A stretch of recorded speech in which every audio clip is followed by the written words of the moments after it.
presidente del CES. Es una satisfacción y un placer participar en este acto en el que se va a presentar una reflexión conjunta sobre el papel de la Constitución en la economía española. Pues buenos días a todas y a todos. La verdad es que estamos hoy presentando este foro de ciclo integral de la Constitución. No deja de ser una plataforma para la consolidación del sector de la construcción y reclamando su mejora al crecimiento de nuestra economía. Y lo hacemos, en mi caso, una semana después, hace escasamente una semana, que celebrábamos nuestro 26 Congreso Federal. Un Congreso Federal de la Federación de Metal, Construcción y Afines, que ha supuesto, primero, la renovación en los cargos de dirección. Por tanto, como decía Marcos en su presentación, soy el secretario general de la Federación del Metal, Construcción y Afines. Apenas llevo una semana haciéndolo, por tanto, este es mi primer acto. Hoy debuto en público y en un acto que para mí tiene una significación especial. No procedo precisamente del sector de la construcción y, sin embargo, tengo la oportunidad hoy de compartir con vosotros la presentación de una iniciativa que, como recordaba ahora el presidente de la CNC, supone y debe suponer un acto de impulso al sector de la construcción, un acto de reconocimiento de lo que este sector debe representar para el conjunto de la economía y del crecimiento de nuestro país. Pero esta celebración del Congreso nos ha permitido, además, aprobar una serie de resoluciones, en nuestro caso, que van a marcar nuestro plan de trabajo para los próximos 4 años. Unas resoluciones entre las que se recogen una buena parte de las iniciativas que están resumidas en este documento que hoy presentamos en público. Un primer documento que es fruto de un proceso de debate, de análisis, de consenso entre los agentes sociales, entre los dos sindicatos representativos de este sector y la patronal. Creo que este es el primer acto que hay que poner en valor. Hoy presentamos en público un documento fruto del diálogo, fruto del acuerdo, fruto del consenso entre los agentes sociales y creo que esto por sí solo merece ser tenido en cuenta.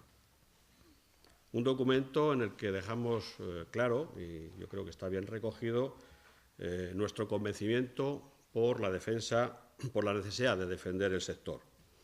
Una necesidad que viene dada por su capacidad de consolidar el crecimiento de nuestra economía, el convencimiento de que es necesario alcanzar una dimensión y una configuración del sector que sea adecuada para afrontar en las mejores condiciones posibles la salida de la crisis y para lograr una estabilidad en el sector que le preserve de los vaivenes de los ciclos económicos a los que este sector también se ve sometido. Estamos ante un sector que tiene una gran capacidad para generar empleo y también con rapidez y también para destruirlo, como ya se ha puesto de manifiesto. Nos dice que los datos actualizados al segundo trimestre de este año 2013 nos muestran que entre el 2008 y este segundo trimestre del 2013 se han destruido cerca del 60% del empleo que había en el sector, algo más de 1,5 millones de trabajadores de puestos de trabajo perdidos en este sector. Y esto nos da un escenario en el que en estos momentos el número de trabajadores que están en el sector es menor que de los puestos de trabajo que se han destruido.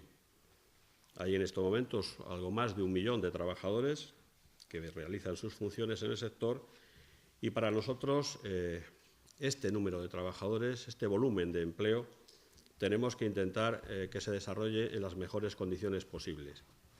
De manera que también se apunta en el documento, en el resumen ejecutivo, que la solución al problema que tiene el sector y al problema de empleo que hay en este sector no pasa por seguir rebajando las condiciones de los trabajadores, no pasa por seguir rebajando los costes salariales. La configuración que tiene en estos momentos el empleo en este sector ha ido cambiando también, lógicamente la evolución del empleo ha ido cambiando también su configuración. De momento vemos cómo ha disminuido la proporción de trabajadores menores de 35 años. En estos momentos hay apenas el 34% del sector. Ha aumentado la proporción de trabajadores con estudios iniciales de formación profesional o universitarios hasta situarse en el 36% de ellos. Y esto nos tendría que permitir ser optimistas. Esta mejor formación inicial que tienen los trabajadores, junto a la formación que va impartiendo la Fundación Laboral de la Construcción, va a contribuir a que en este sector también se pueda incorporar de una manera eficaz la innovación que necesita, una innovación que debe ir dirigida a la utilización de nuevos materiales, al uso de las tecnologías de la información y la comunicación, al reciclado y la recuperación de los residuos de la construcción y la demolición de edificios, o a la propia capacidad de hacer edificios más habitables, más cómodos, entre otros. El sector, por tanto, necesita que se estimule la demanda, especialmente en aquellas actividades que constituyen claros nichos de mercado y de generación de empleo. Ya lo decía también el presidente, la inversión en infraestructuras nos tiene que servir para reducir el hecho diferencial que aún mantenemos con la Unión Europea, pero que también existe entre comunidades autónomas. Tengamos en cuenta que las infraestructuras son un elemento claro de cohesión territorial. Por tanto, la inversión en infraestructuras también tiene que permitir cohesionar mejor la territorialidad de nuestro país. Y hay que incidir en las infraestructuras entendidas en sentido amplio. Infraestructuras para el transporte, para las comunicaciones, para la energía, el agua y los residuos, las infraestructuras de uso sanitario o educativo, el suelo, etc. Tenemos que destinar la inversión no solo a proyectos nuevos, que es muy importante que lo haya, sino también al mantenimiento de las infraestructuras existentes. Este es, yo creo, uno de los principales nichos en los que debiéramos fijarnos. Para ello es necesaria la inversión pública, sin duda, pero el camino parece que no va por ahí. No solo es insuficiente la inversión pública, sino que se reduce, como también nos recordaba ahora el presidente de la patronal.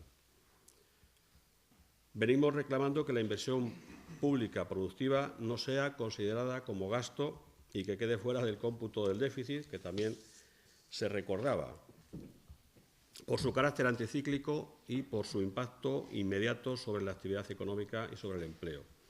Debiéramos ser capaces de convencer a los organismos de la Unión Europea que esta es una reivindicación que tiene todo el sentido en un país como el nuestro, en el que el peso sobre nuestra actividad está sobre todo en cómo se computa el déficit de nuestras cuentas públicas.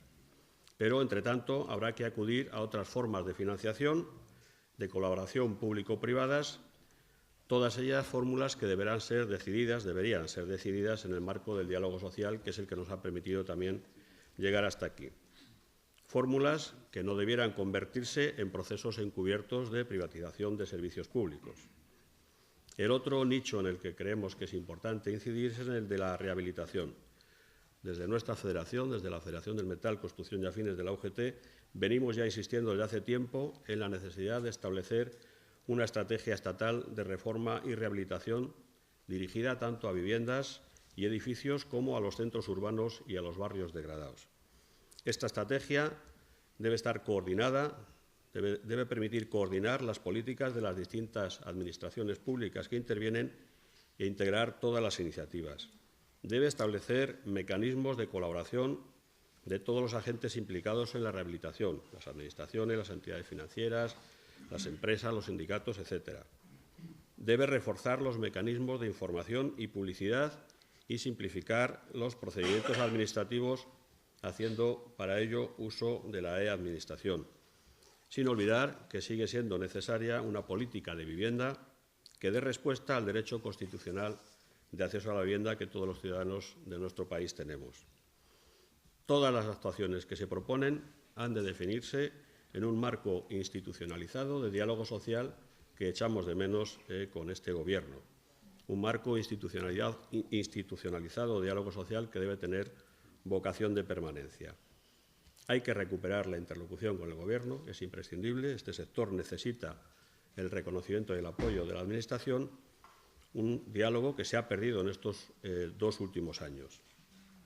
Este documento, esta plataforma que hoy presentamos ante vosotros, es un instrumento abierto, debe ser un instrumento de carácter abierto y participativo, al que pueden incorporarse y deben incorporarse y aportar sus opiniones y propuestas todos aquellos organismos o instituciones que creen en la necesidad de contar con una política para el sector de la construcción que garantice una política coordinada entre todas las administraciones públicas, que siga profundizando en el diálogo social, como el propio documento, que es fruto de él, y que permita dar al sector la solidez que necesita para contribuir a la salida de la crisis y a alcanzar el crecimiento que necesitamos para poder generar empleo y terminar así con esta gran lacra que es el principal problema que tiene la economía de nuestro país. Nada más. Muchas gracias.